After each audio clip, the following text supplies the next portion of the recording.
ฟูไม่เลยมันตกสิเกียร์วางมันใส่เกียร์กดบ่ได้มันไปบ่ได้เมื่อขี่แต่เกียร์มันไปลงเขามันเป็นเกียร์ฟูวาง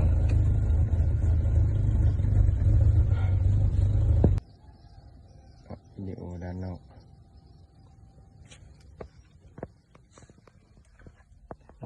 รถบ่ได้นะไง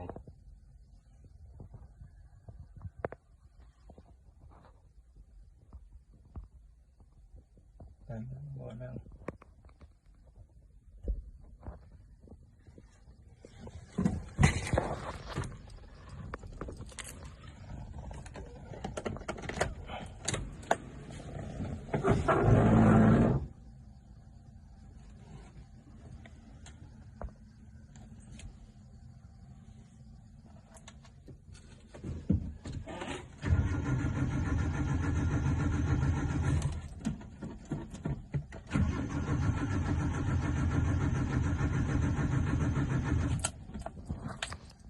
อันจะได้ยินรถมาสะดุดไว้ที่มันงอมันคิว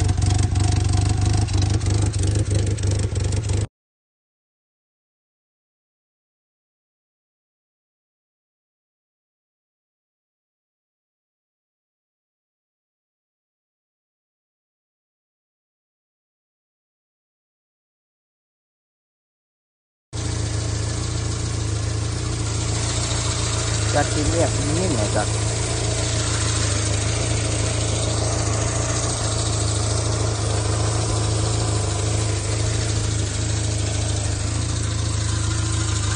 เอามาบ่เคยล้างเคยอย่างจะเกลือ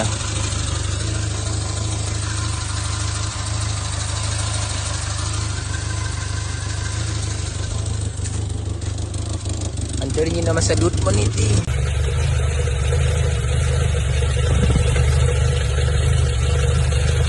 ฟูไม่เลยมันตกสิเกียร์วางมันใส่เกียร์กดบ่ได้มันไปบ่ได้เมื่อขี่แต่เกียร์มันไปลงเขามันเป็นเกียร์ฟูวาง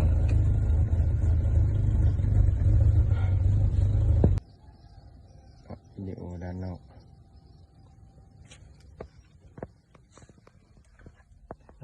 รถบ่ได้นะไง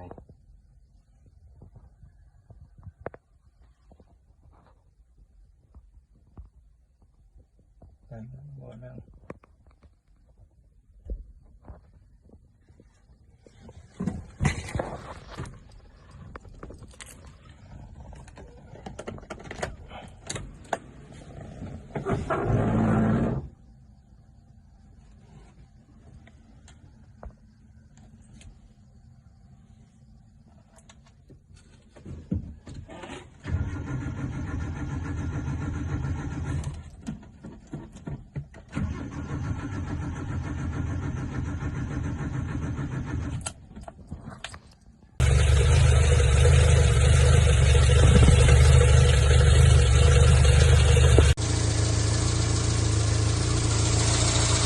จัดทีเรียกนี่เหรอจัด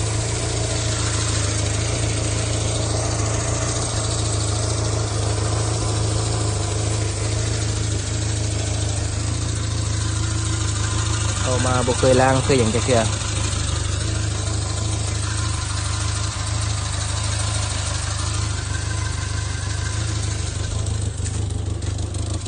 อันจะได้ยินมาสะดุดมันนี่ติอันจะได้ยินมาสะดุดไว้ที่มันงอมันคิว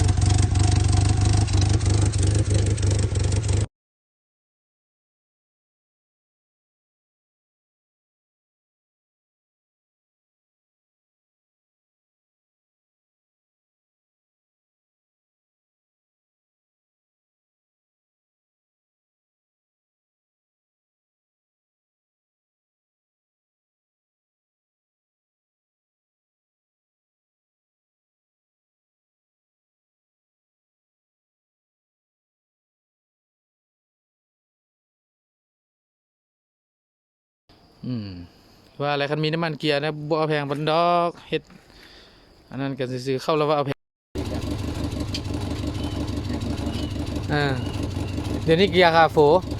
มันเป็นตกตัวเอ็นนะออกโฟบ่ได้แม่นบ่แม่แล้วเป็นตกเอ็นเนี่ยเราเคยสิใหม่เด้อบอกมันได้มันเกาะโอ้บ่ได้ต้องได้ ต้องได้ปลดก่อน บ่อันคือเขาเว้าคือหมอนั้นเว้ามาเฮ็ดนำข่อยแล้วข่อยเอาลง Facebook เนาะ มันเกี่ยวร้านนึง มันเว้าว่า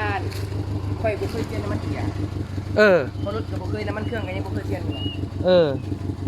โอ้ย เดี๋ยวมันมาให้ข่อยเอาน้ำมันเกียร์ใส่แล้ววันนี้ข่อยสิมาเปลี่ยนน้ำมันเกียร์หั่นเป็นน็อตสี่เหลี่ยมข่อยเปลี่ยนบ่เป็น เอาฮอด